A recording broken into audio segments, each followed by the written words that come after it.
Sure. Chair Bob Salisbury, I'm here. Vice Chair Randy Eberts, Here. Dean Berge, Here. Dan DeMint. Oh, Dan, you're still muted. See that deer in the headlights look? I think Dan's here. Yeah. Yeah, Dan's here. I Um, see him, but Dan, you need yeah. to figure out how to unmute your screen there. See if we can get him unmuted. There you go. Looks good. Okay, Okay, Yes. and then we'll note Sandy Doctor is absent. So I have a motion to excuse Sandy. So moved. support. Motion support. All in favor, say aye. Aye. Sandy's excused. Steve, could you introduce guests from the city? Sure. We have Nina Porter, Management Services Coordinator, Sean McBride, the Executive Director of the CCTA. And then I just want to note that Mayor David Anderson was unable to come due to a last minute conflict in his schedule. So he does want to apologize. He does like to attend these meetings.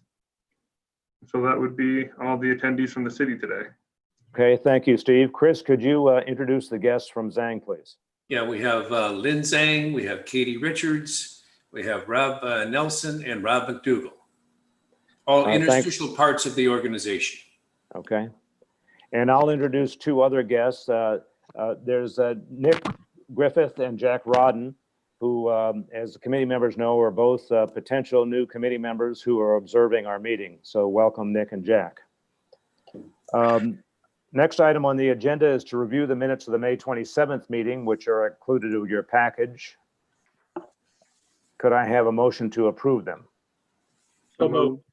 Support. Motion support. Any corrections to the minutes? Hearing none, all those in favor signify by saying aye. Aye. Anyone opposed? Minutes are approved. Next, Steve, we're going to deal with the assets at June 30th. Okay, give me one moment here. I'm not able to share my screen today, so I'm trying to see if I can get access to do so. But I guess in the meantime, we'll kind of move through.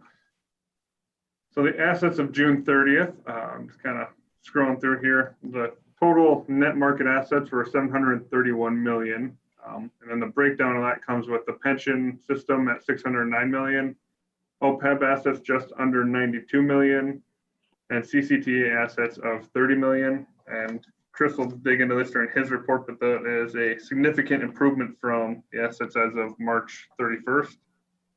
Just for reference point, the total assets at that time were 650 million. And Steve, for our guests who may not be familiar with this, can you explain the difference between CCTA assets and the other pension assets? Sure. So we have the city's pension asset fund, which I'm hoping everyone can now see on their screen here. And that's for city retirees. We also have CCTA assets, which are for the CCTA pension fund. We have those commingled, however, we record them separately, and all the incomings and outgoings of those funds separately. That happened about 5 years ago when CCTA split off to become its own authority.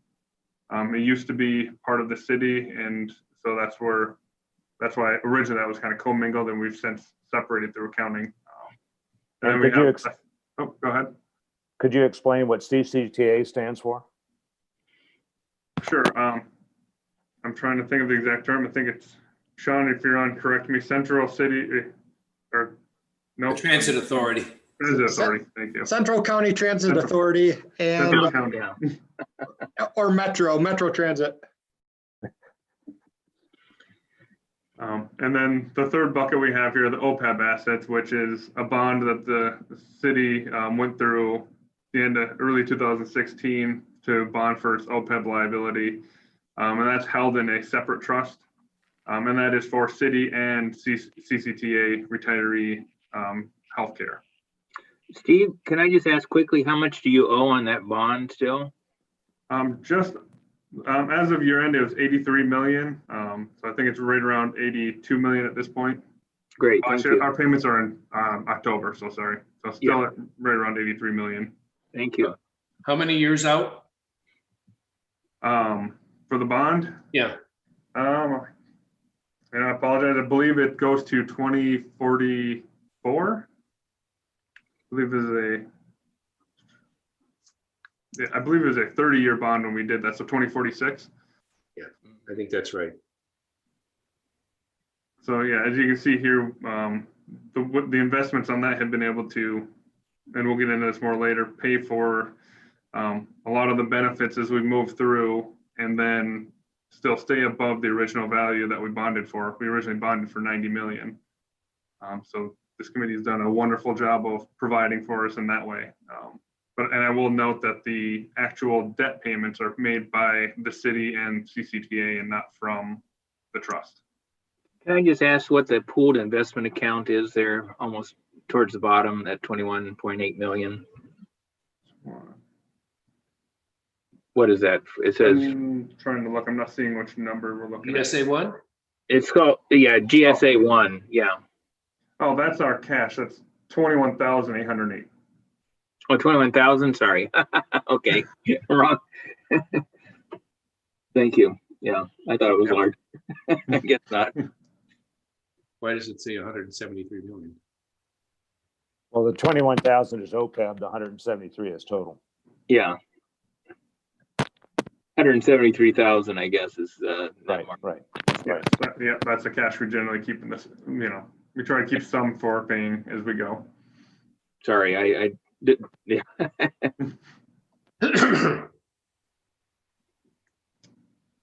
All right. Okay, anything else on assets, Steve? Nothing else for me.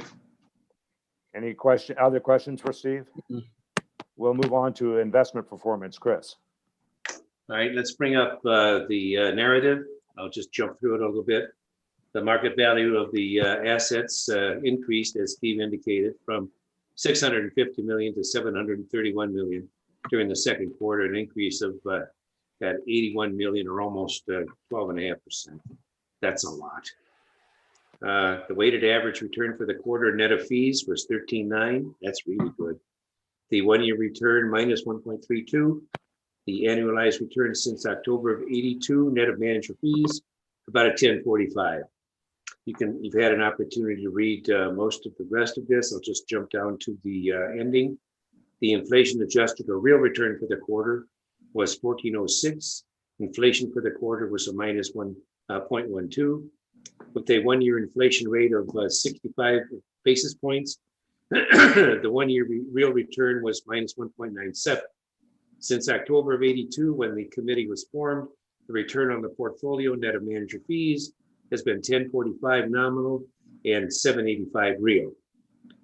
Past performance is no guarantee of future results.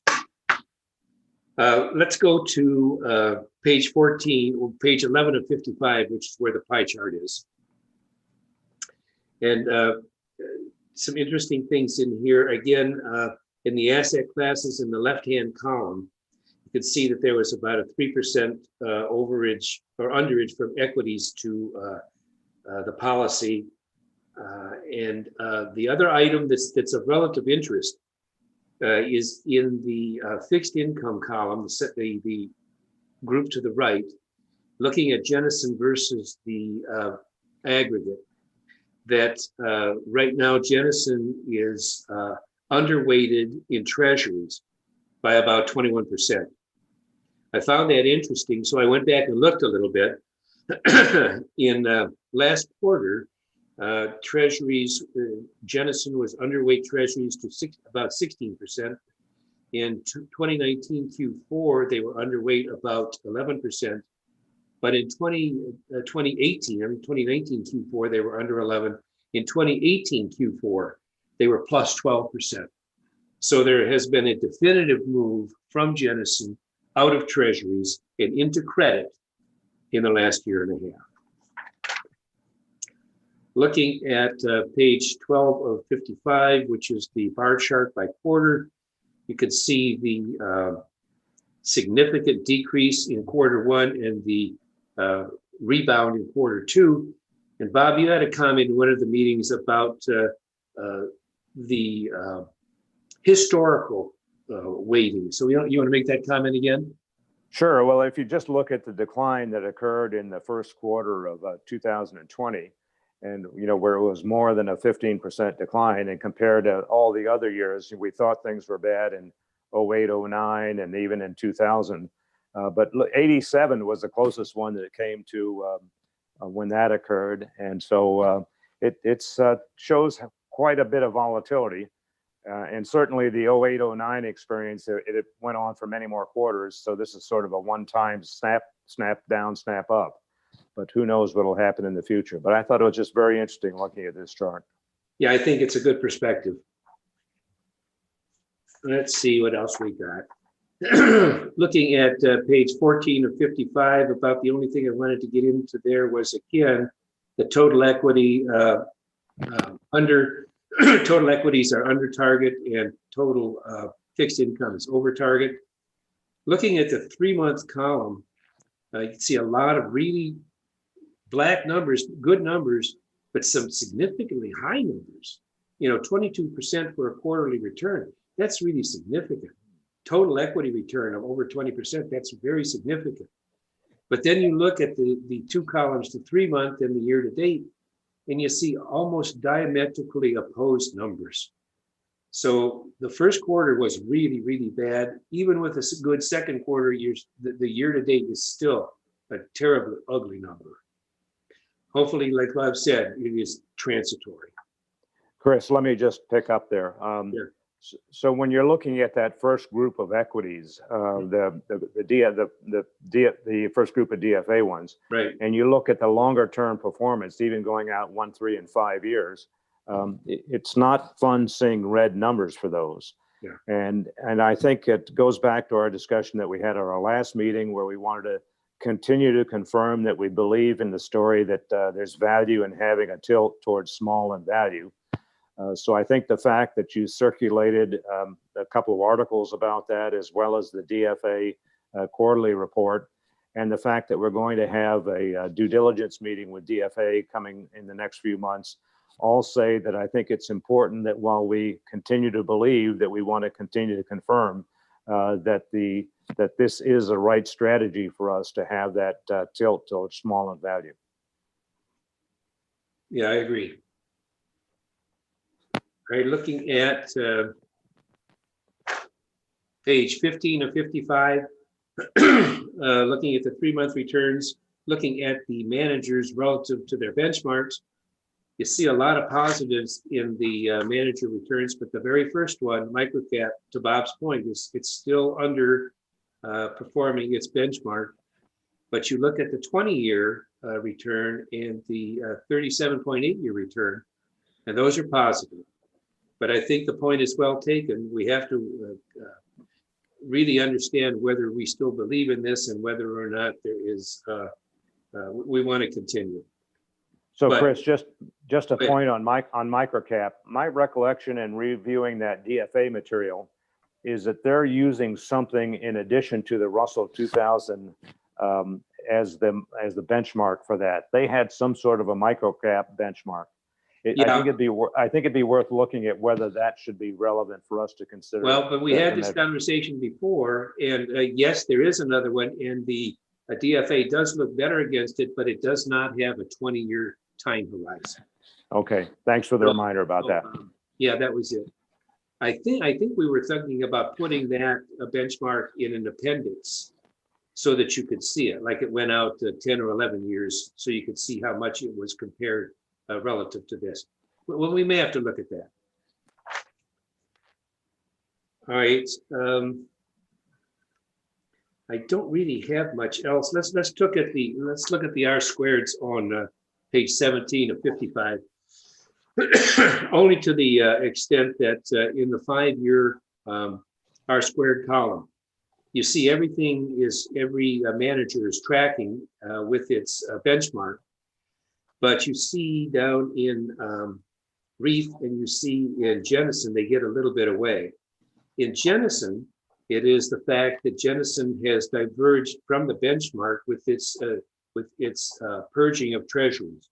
So that's why it's a 96 instead of a 99. And the Reef has just always been about a 92 or a 93. So it follows, but one of the biggest things of that is the fact that you have at least a 90-day differential in calendar reporting of assets. I don't really have much more. I'm leafing through the rest of it to see if there's anything I've got here. No, I think that's about it. A very terrible first quarter, a remarkable recovery in the second quarter. I have no idea where it's going to go in the third quarter. That's what I've got. Questions, Okay. comments, discussions? Yes, any comments or questions for Chris on investment performance? Okay, so hearing none, Steve, will go to the 2Q review of the expenses, which I guess starts on page 27. Is that correct? Correct. And just to let you know, I did reorganize what I'm presenting here a little bit from the original packet, just to put all the expenses together, just for ease of approval all at once. Walking through our second quarter expenses, for the most part, pretty standard. We have our standard pension. So starting here with the pension expenses, we have our standard, retiree benefits that we pay out. We received quite a few bills from our actuary GRS for a lot of their year-end actuarial reports. And then also they're working on a benefit calculator for us. Every year we send out paper files to all the members in the plan. The hope is in the future to have an online estimator so we don't have to continue with those paper files forever. And that will help people also plan for their retirements while they're active, instead of having to continually request estimates of what their benefit or what their pension may look like. Just continuing through, we have the standard city admin fee, Marion Capital consulting fee, pretty standard State Street custody fees. Obviously, we had a little bit of a backlog there that got all caught up in this quarter. And then also, I guess in the one area I'd like to point out here is the retiree fees. We do have a large catch-up plus a true-up amount here of about 14,000. That true-up is somewhat offset by that postage overage reimbursement in the first quarter. So we had a bit of an issue with how they were charging postage for a while there, and as we were working through that issue, they weren't charging us postage, which is what caused all this backlog and then a true-up. We're now through all that, and I believe everyone's been satisfied with the way that that's been handled and resolved. And then continuing through, we have just a few $100 in due diligence fees. So pension expenses as a whole, 7.9 million. Continuing on, we also have the management fees for the pension system. Just kind of tracking through, we saw some decreased fees from DFA for the microcap. Assuming that's largely because of the lower asset value for the time period. As you see that kind of come back to normal toward the end of the period as we've seen the recovery. The one I'd really like to call out here is BlackRock. Chris Ruppel and his team in Marion Capital did a great job of negotiating with BlackRock to lower our fees there. And you can see that they were cut more than in half in the first quarter of 2020 after we see that new negotiated rate come through. So that was huge savings for the system there. That should be ongoing. So truly appreciate that. And then continuing forward, all the other manager fees are pretty much in line with kind of where they have been. Obviously, like I said, some adjustment for lower asset values in this quarter. So total pension expenses of 8,401,867. I'd like to continue. So this is where I skipped to page 32 from the original packet to the OPEB quarterly expenses. Continuing there, we had, our quarterly retiree healthcare benefit was a little bit lower. I think largely, as I tracked that, largely due to COVID. If you look on a month by month, April was pretty low. Things started to stabilize in May and definitely in June back to normal levels of healthcare expenditures, largely because not all hospitals were accepting elective procedures during this time period. So did see a reduction in expenses there. Did see an increase in our retired Medicare premium benefits. We have been working towards, and I've briefed the committee on this in the past, changing our retiree benefit to a Medicare Advantage plan, which would require retirees to all have Medicare. And so in order to do so, we've continued our offer of incentives for a group that was originally not required to go on Medicare. So those fees have increased, but we do expect that the overall savings will well more than offset those increase in fees. Just continuing with, we have again our GRS actuary fees for our year-end reports. We have our audit fees. The audit's wrapped up. We'll be touching on that and later in the agenda. And then everything else pretty normal. Again, State Street getting caught up on a bit of a backlog of billing, and the expenses for the OPEB system of 2.4 million. Continuing through, don't want to get too far into this. It's all very similar, just smaller amounts based on the lower asset values that we have in the OPEB trust. Again, we see a reduced fee in the BlackRock monthly investment management fees. And then, so total investment fee, management fees there of 64,127, making for total OPEB expenditures of 2,468,267. So combining the OPEB and the pension expenditures, I would be requesting approval for $10,870,134. But prior to that, I guess, are there any questions on anything that I've gone over here? Any questions from anyone? Hearing none, could I have a motion to approve those expenses? So So moved. moved. Support. Motion and support. Any discussion? Steve, I think we need to do a roll call for this one. Okay. Chair Bob Salisbury, Yes. Vice Chair Randy Eberts, Yes. Dean Berge, Yes. Dan DeMint, Yes. and Sandy Doctor's absent. Okay. Okay, motion carries. Thank you. Steve, cash flow is next. Yep. Okay. So here we have the cash flow report. Let me know if this is big enough or if anyone needs me to zoom in a little bit. Try to go a little bit bigger. Pretty standard cash flows for the quarter. Not a whole lot differ from expectations and norms on the actual cash flows. We kind of cover a lot of it in the expenses there.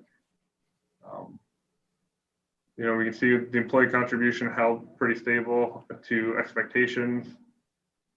We covered a lot of the other, most if not all of these expenses through discussion we just had.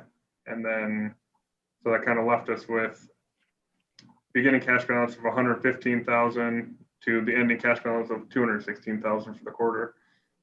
And then we have the investment activity stated there below.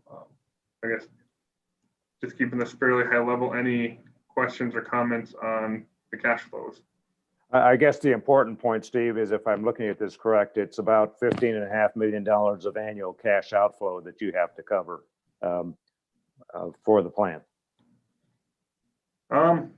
Actually, I would say total cash flow out for the plan, we would have to cover 31 million. Oh, okay. I was looking at the Looking at wrong our column. budget here. Okay. Yeah, more to year to date, we're at 15 million. Okay. Year to date, 15 million, 30 million annualized. Okay. Yep.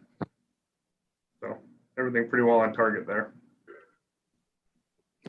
And then you deal with OPEB next. Yes, thank you. Again, this is where I readjusted the agenda a little bit. The OPEB system here, a lot less cash flow out. We have the employer contribution, which is a bit higher on, well, which is, we actually have an employer contribution in the OPEB system. Obviously does not cover all of the cash flows out, but does help a little bit with stabilizing. So total cash flow out for the quarter of 2,404,000, most of that being retiree healthcare benefits. Again, beginning the quarter with 63,000, ending the quarter just under 27,000 in actual cash on hand. And we can see the investment activity there below, which that was quite positive for the quarter, as we've discussed. Any questions or comments on the OPEB cash flow? Any questions? Hearing none, let's move on to documentations, Steve. So for each month, actually, I'll just kind of highlight here as we go through. We can see the April liquidations, which we were over significantly in Jennison, liquidated out of there. May, same thing. We started to see a little bit of bounce back in some of our investments in May, but Jennison was still significantly over its target at a surplus of 30 million. And then also in June, again, you start to see the large cap equities catch up. However, Jennison was still 21 million over its target, so we continued to liquidate from Jennison for the entire quarter. Yeah, while we're at these pages, let's look at the actual versus target columns. For the you dealt with it in dollars, and let's look at the percentages. In April, the equities were 63 versus 70. We could see the movement starting in May. Equities were 65.6 versus 70, and then by June, we're at 67 versus 70. And so the market is rebounding. It's doing what it's supposed to do. And I think this sort of impacts the conversation we'll have on the rebalancing discussion. So that's all I have there. But it's a nice pattern here. Okay. Anything else on liquidation, Steve or Chris? No. Nope. Okay, I guess we're moving to the audit or the actuarial reports, Steve. Okay, so I don't have those here. Those are separate files that were sent out. So I'll just cover the audit quickly. We received the audit for the OPEB and the pension systems. No findings through that audit. Everything checked out. We pretty much cover a majority of that information in our quarterly meeting. So I don't really have anything that I would like to call out directly from the audit. I'll kind of open up quick before I get to actuarial. If anybody has anything that they noted in the audit report that they'd like to discuss. Doesn't sound like it, so move on to the actuarial report. Sounds like it. All right, so just quick overview of the actuarial report. As we know, we've adjusted our assumptions this year. So the pension system went from 134.7% funded to 130.5% funded from 2019, from the 2018 report to the 2019 report. Sorry, far enough into 2020 that sometimes I get my years backwards. I would like to note that, we had market value assets increase from 594 million to 677 million. So, you would normally expect to see our valuation increase. Those assumptions obviously have had an impact, but the other factor also impacting it is the valuation smoothed the differences in actual versus expected investment performance over a 5-year period. So when we have a good year like that, it doesn't all get recognized right away. It takes 5 years to fully recognize that. And that can be offset by, negative years in the future or positive or even more positive years. Just won't be positive or negative years are not, they're smoothed out, so they're not immediately recognized. So we do see a lag in that positive outcome. Highlighting the OPEB system, very much the same story. Went from 56.3% funded to 51.3% funded. The assets there increased from just under 91 million to just over 102 million. So again, that smoothing not quite kicking into effect to overcome the change in those assumptions.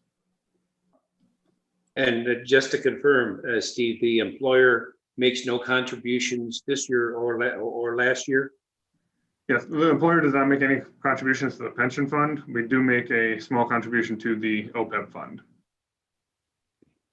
And you haven't made a contribution to the pension fund in how many years now? I believe it's been 20 years at this point. I think it's 21. 21, Wow. thank you. That's a big number. Yes. And we're still 130% funded. That's the important point. Yeah. And the other thing is there a state requirement that at 120% funding, there would have to be city contributions no matter what? Is that the law, or did I misread that? I am not aware of that requirement. Okay. I believe the only time that we're actually required to contribute is when we're under 100%, and that's when the actuarial required contribution would kick in. Okay, then that's good. So you got some leeway here. Okay, thank you. No problem. Hey, Steve, this is Dean. I had one quick question on the OPEB liability. I noticed went up quite substantially from year to year. Maybe that has to do with some change in assumptions, but I mean, did that take you by surprise, or was that kind of what was expected? And, any comment on kind of, because it's like $287 million or something like that. And obviously there's still a shortfall there that you're making contributions, but any additional commentary on what's going on with that liability? I mean, obviously, healthcare spending and all that is a big factor, but. Yeah, I mean, it was somewhat expected. I think every year though, most years it generally increases more than I ever truly anticipate. This year I think was a combination of the continued increase in healthcare costs, but also the use of the new mortality tables, which increased the expected lifespan. So those two combinations together can really spike that benefit. As I kind of mentioned before, the city is moving towards a new retiree healthcare plan, which should save the fund about, at the time of a study done last year, it was a $51 million savings over the life of the plan, which at that time would have taken us from 56% funded to just under 80% funded.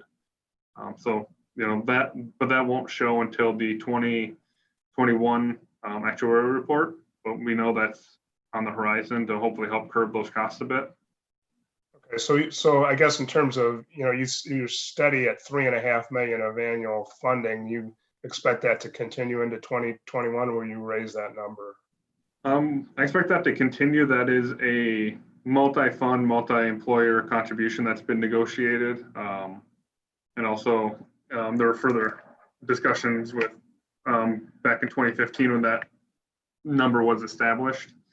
Not saying it couldn't change in the future, but just knowing that in the near term, I don't expect that to change. Okay, great. Thank you.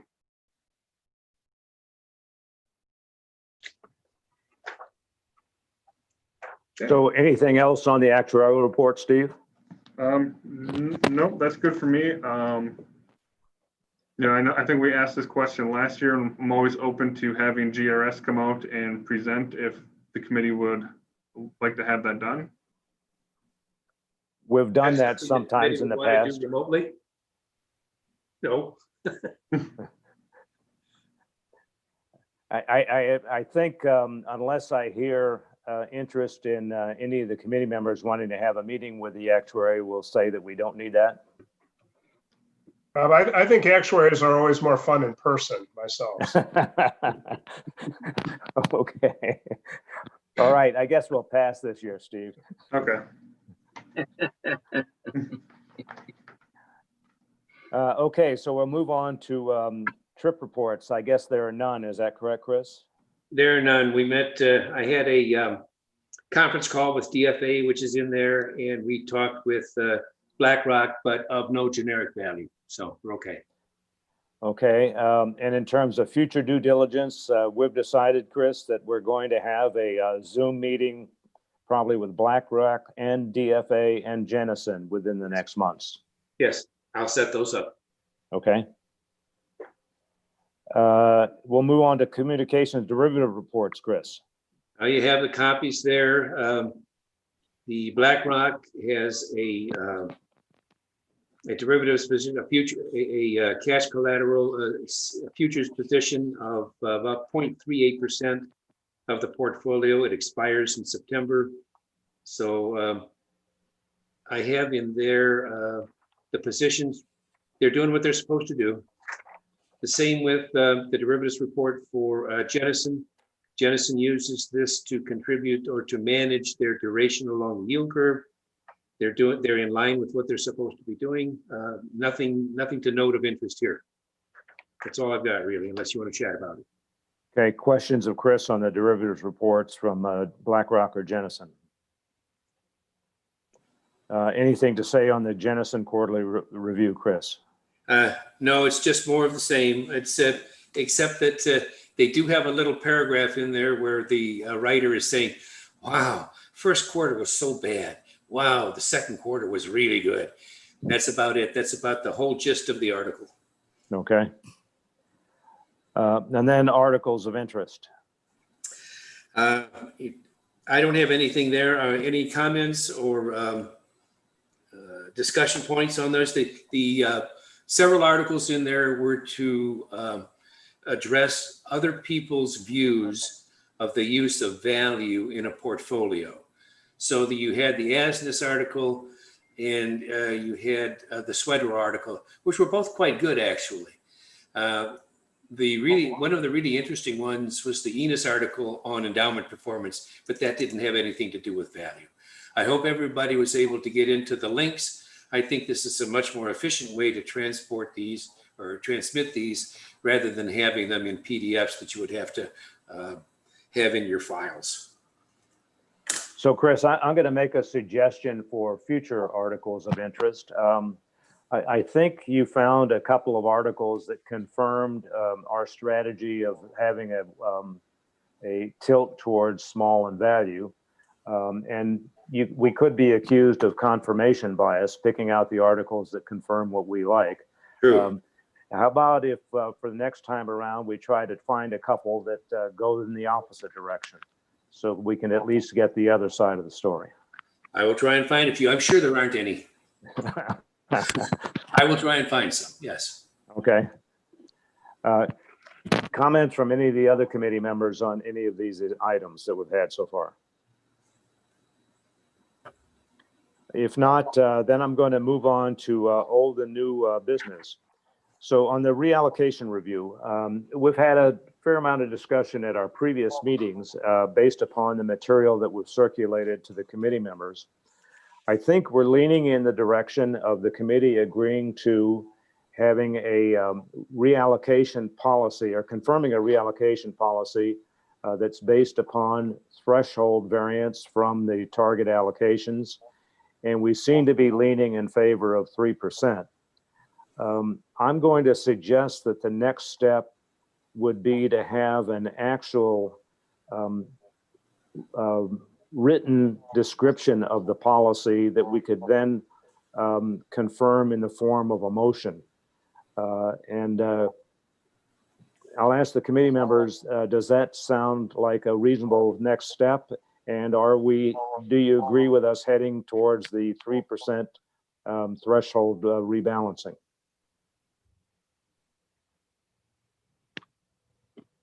I'm in agreement with that, Bob. And Dan, I heard you sort of saying yes as well. Yes, I did. Okay, Randy, your thoughts? Sure, yeah. I agree with the group. Yeah. Okay. Chris, we'll work together on drafting that and begin circulating it to committee members before our next meeting. Yes, we will do that. Okay. In terms of recruiting, just to let the people from the city know that we have, I think I mentioned previously, we have two guests who are at our meeting today, Nick Griffith and Jack Rodden, who are potential committee members who are, as our normal practice, are observing the committee because I think some people might feel that maybe they don't want to participate after they see how this process works.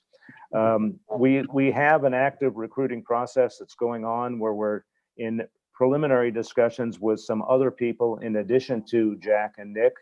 And those discussions are in process. And it's only at the point where the person gets to the stage where they really would like to have a chance to observe the committee meetings that I think it's appropriate to disclose their names. So I think I'll just say that the work is in process there. Errors and emissions insurance, Chris, did you want to mention something there? I think that it's a little bit involved with the KFFE. I think that Steve is talking and reviewing the policy and what the coverage is. And so I think that is in process at the moment. Is that right, Steve? That is correct. We are currently covered under Cincinnati Insurance, and we are undergoing just a legal review of that policy to make sure it covers everything we want.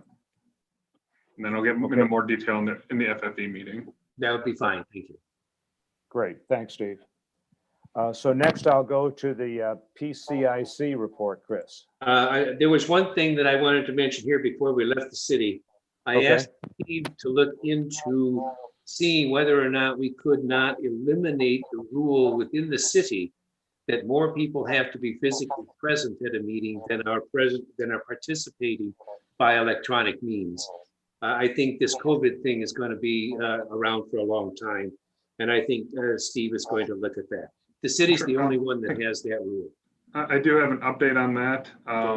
I did check with city attorney. It is the city's opinion that the Open Meetings Act, our interpretation is that that does require the at least 50% in-person rule.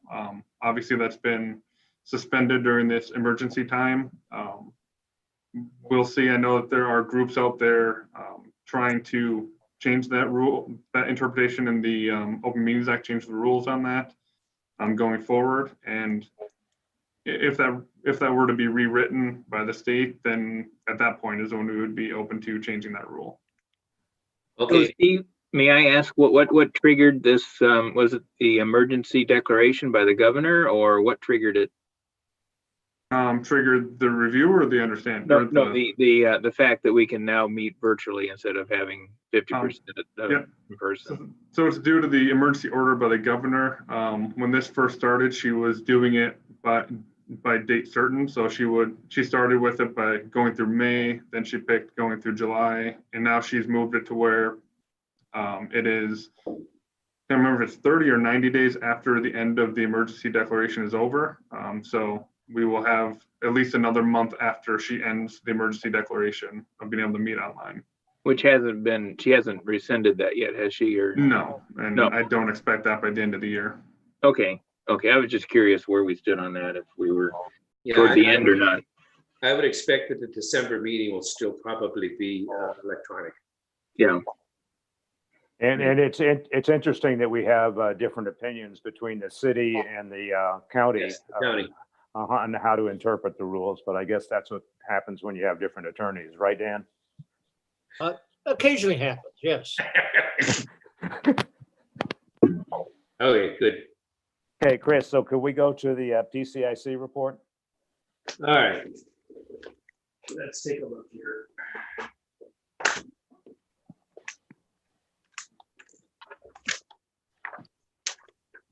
Got it, good.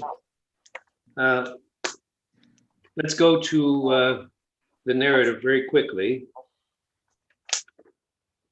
The second quarter of 2020, perp care assets increased from about 3.5 million to almost 3.8 million, almost $300,000 increase, or 8.51. Now, this is a significantly different asset allocation. So when we were looking at 13% increase in the city, this 8.5 is more realistic compared to what the asset allocation is. We are essentially at a 50-50 allocation, equity to fixed income. So perp care had an asset value return of about 10.75% for the quarter, 7.8% year on year, and 3% annualized. The 3-year annualized return was 5%. The rest of it is there for review. Since the transfer from the book entry account at DFA to a custodial account at Schwab, the assets had a nominal return of 5.74 and an inflation-adjusted return of 3.95. You know, we're just starting to see the asset restructuring. So taking a look at page, let's see, what have we got? At the quarterly versus since inception returns. I don't see a page number on it. 3 of 13 is what I've got. Let's go just a little bit farther, a little bit farther, a little bit farther. Yeah. Going to the bar graph, yes. So you can see we're only down about a little over 10% in the first, not even 10% in the first quarter, and up more than 10% in the second quarter. So totally different profile from the city asset allocation. Better in this case. Don't really have a whole lot. I did want to, when Rob McDougall was going through this, he did note that there was a significant difference on page 6 of 13 between the return of the Vanguard Dividend Growth Fund and its Russell 1000 return. And I wanted to have Rob comment on that, if you would, please, Rob. Sure. Is my mute off? I can hear you. Great. Yeah, so a few things about this fund. It is a Vanguard fund, but unlike most of 95% of Vanguard's fund, this is actively managed. It's outsourced to Wellington. It has been for over 20 years. So it's actively managed. It's not going to follow any index like a normal Vanguard product. That's one point. Secondly is the Morningstar style box categorizes this fund as large cap value. It's being compared against the Russell 1000. So huge variance during the quarter. And as many of you know, the thing that has worked by far the best in the market over the last year, 3 years, large cap tech, the mega cap tech names. The Russell 1000 has 26% of its portfolio is in technology. This fund has 6%. So if I looked just over the last 1 year ending 6/30/2020 and just did an attribution just on that technology sector, that caused a 4.7% headwind versus the index. So the point being is that this dividend growth is kind of tough to categorize. Vanguard also has a high dividend yield index, which is truly an index. That is compared against the FTSE high dividend yield total return index. That might be more appropriate. It's really tough. I'll spend some time kind of teasing this out, but I say it's tough because actually the Vanguard Dividend Growth Fund in this portfolio for the first half of the year performed far better than the FTSE High Dividend Index. This fund was down 6.42%. The FTSE High Dividend Yield Index was down 14.4. So bottom line is there's not a great, it's not going to track like any Vanguard, most of the products that we're familiar with. And it is a bit of a struggle to figure out which one is the best fit for it. So I guess the law is there's nothing wrong with the fund itself. So it's still a contributor to the portfolio and a strong contributor to the portfolio. We're just having some issues with the benchmark against which it is compared. If I didn't mention, again, it is classified as large cap value in the Morningstar system. That's just as a reference point. But if you compare it then against the Russell 1000 Value Index, it was in line in the quarter, was down about 115 basis points to that index, but year to date has beaten that index by 10%. So again, it's kind of tough to figure out which one is the best fit. I would like to take a little time and get back with a more solid determination. But I think what we're saying is that the fund itself is not in question, that it's a contributor. Yeah, the fund is fantastic. Yeah. It's the manager's been there on that product since 2006. Okay. Yeah, so I think so. There's really no change. We'll just look at the benchmark. Any other discussion on that? Thank you, Rob. Anything else on the PCIC, Chris? No, I don't have anything else, Rob. Committee members have any question for Chris about the Perpetual Care Fund? Nope. All right, we'll go to future meetings, which are all listed on your agenda. The next meeting is in December the 2nd, and in all likelihood will be another virtual meeting as we are having today. And all the 2021 meetings are listed there, and who knows what we're going to be doing in 2021. We'll just deal with it as we get to it. I'll go around the table. Dean, do you have anything? Hey, Bob, No, before Bob. we go around the table, can I just jump in? Sure, I just Steve, want to yeah. note that I've been told that there are no public comments at this time, so we can just Oh, continue okay. through committee members and then we'll be good. Good. Thank you, Steve. I forgot about the public comment side. So Dean, anything? No, Bob. Randy? No, thanks, Bob. Dan? Nothing. Chris, anything? No, nothing. Anyone else who's attending have any comments or questions? So I'll adjourn this meeting, and Steve, so I did find the invitation. I guess this is the same meeting for our next meeting. It starts at 11 o'clock. So what's the best procedure? Should we leave and re-enter, or should we just leave it on and we'll take breaks? I would say you can leave it on if you want to. You can turn off your video for the next 10 minutes, and I would just recommend staying on the call. Okay, so we'll do that, and we'll start again at 11 o'clock with the FFE meeting. So I'm going to mute and turn off my video while I